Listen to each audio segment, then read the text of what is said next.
le Pentagone prépare le déploiement d'un deuxième porte-avions au Moyen-Orient. Le mouvement militaire sur la mer Méditerranéenne, c'est un truc qu'on avait dit qu'il faut garder un œil. Donc, selon 3 responsables américains, le Pentagone a demandé à un deuxième groupe aéronaval de se préparer à se déployer au Moyen-Orient, alors que l'armée américaine se prépare à une éventuelle attaque contre l'Iran. Le président Trump a déclaré mardi qu'il envisageait d'envoyer un deuxième porte-avions au Moyen-Orient afin de se préparer à une action militaire si les négociations avec l'Iran échouaient. L'ordre de déploiement pourrait être donné dans les prochaines heures, a déclaré l'un des responsables. Ok. Écoute, juste une intuition là. Et si tout ça, ça n'avait rien... Enfin, si c'est je dis ça comme ça. Si ces porte-avions, ça n'avait rien à voir avec l'Iran. Tu vois ce que je veux dire? Si ça avait plus à voir avec le gros dossier Epstein, en fait. Et globalement, et l'implication de certains...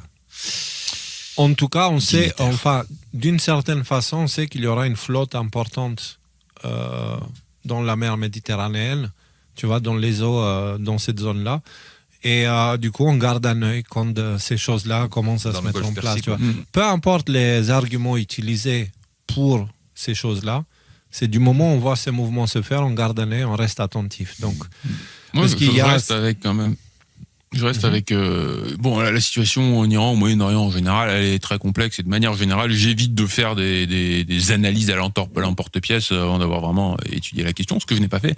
Ce que je garde en tête, c'est que le fameux Q qui commence à prendre de plus en plus de pertinence mainstream en ce moment, dans un de ses messages, nous dit les good guys sont en contrôle en Iran.